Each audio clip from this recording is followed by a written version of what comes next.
Welcome, everyone, to a brand new Simply English pod. Hello. We're really excited about this one. It's designed especially for you, our listeners, learning English, who want to boost your skills, just by listening. That's right. And today we're diving into something that, well, a lot of learners find a bit nerve-wracking. Which is? How to actually start conversations in English. Ah, yes. That moment, isn't it? You want to talk, you want to practice, but that first, opening line, Yeah.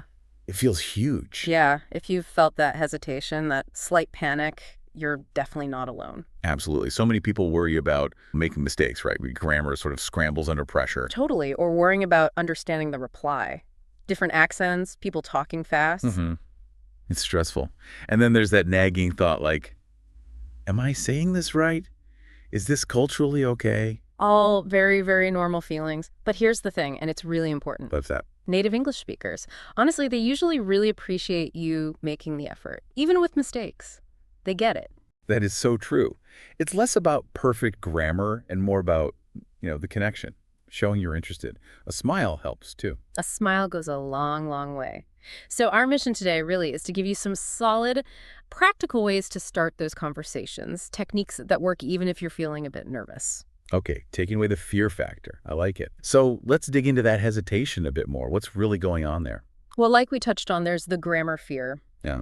That pressure to be perfect can actually, ironically, make it harder to speak naturally. Right, your brain freezes up focusing on rules instead of just talking. Exactly. And then the understanding part, worrying about vocabulary, pronunciation, speed, it's a genuine concern. I feel like jumping into the unknown sometimes. And yeah, the cultural awkwardness thing. Am I being too forward?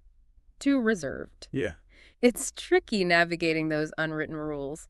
But you mentioned native speakers are often positive. Yeah, it's kind of counterintuitive maybe, Mm. but often they see the effort, the courage it takes to speak a language that isn't your first. It shows you want to connect. That's a great way to look at it. It's about the attempt, the intention. Precisely. Genuine interest, being friendly, that's what builds the bridge, much more than flawless sentence structure.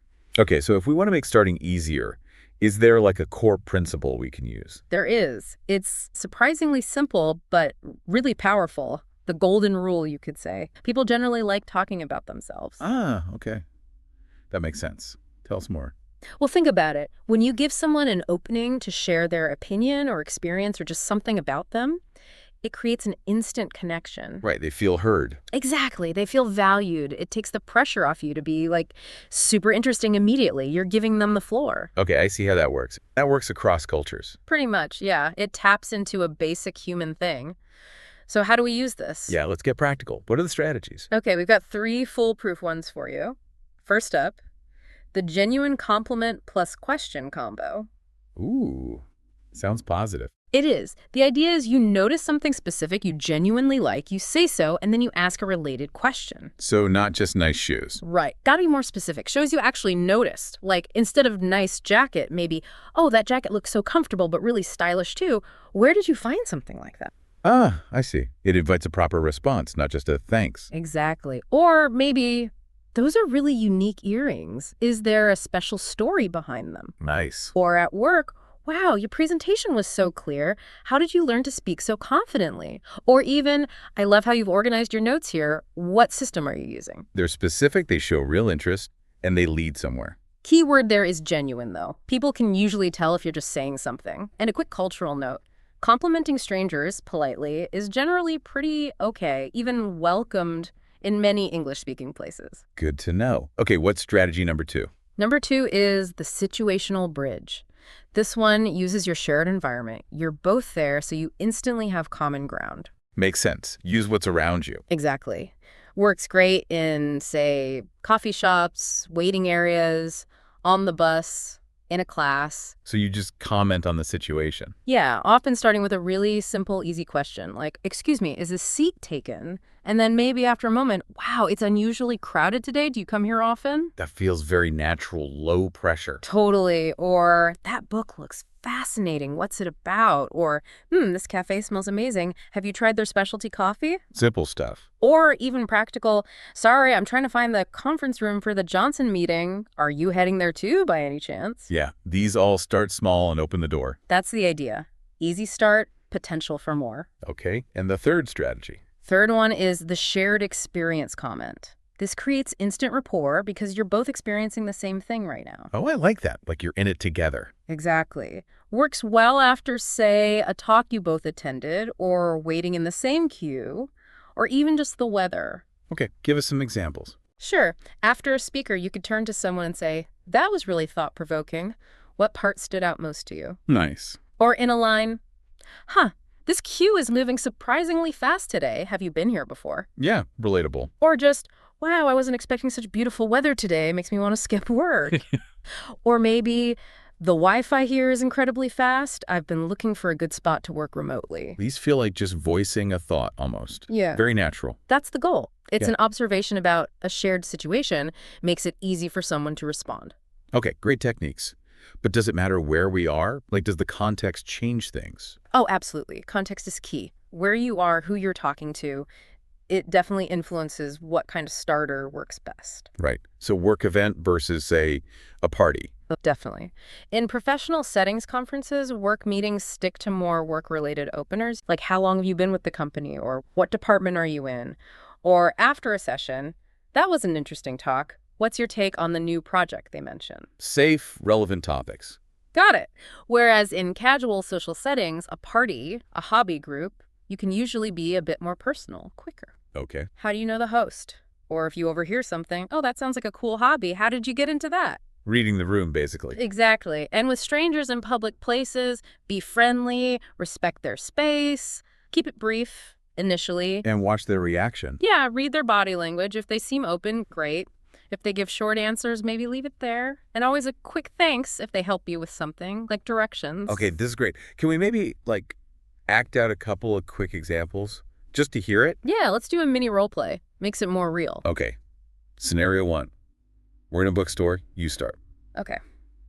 "Excuse me, I couldn't help but notice your laptop stickers. They're really cool. Are you into coding?" Oh, thanks. Yeah, I am actually. Just learning Python right now. It's challenging. Oh, nice. I thought about learning Python. Any tips for a total beginner? See? Specific compliment, natural question, easy response, potential for more chat. Exactly. Okay, scenario 2. Coffee shop line. Your turn to start. Right. This line's moving pretty fast, thankfully. Have you tried their new seasonal latte? I saw the sign, wondering if it's any good. Oh, not yet. I was tempted, though. Sounds interesting. Do you usually go for the seasonal drinks? Perfect.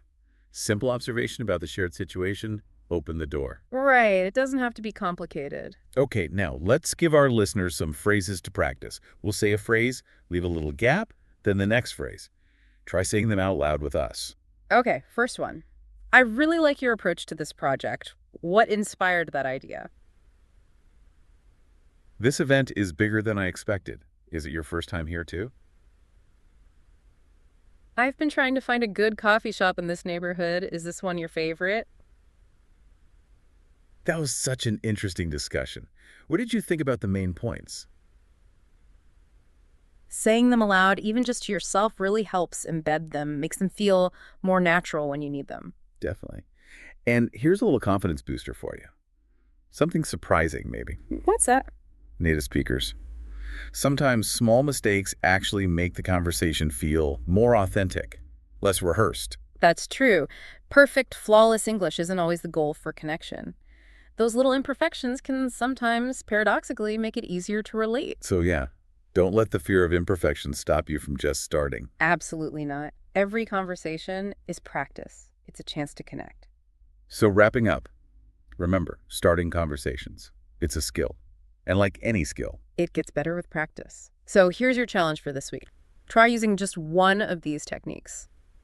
Just one. see how it feels. Notice how the other person responds. What do you learn? We genuinely love to hear about your experiences if you feel like sharing somehow. And looking ahead, next, we're going to tackle the next logical step. How do you keep the conversation going? The follow-up. Crucial. But until then, remember, every great connection, every friendship starts with that first step. That simple hello or opening line. Thanks so much for joining us on Simply English Pod. Keep practicing, and we'll catch you next time.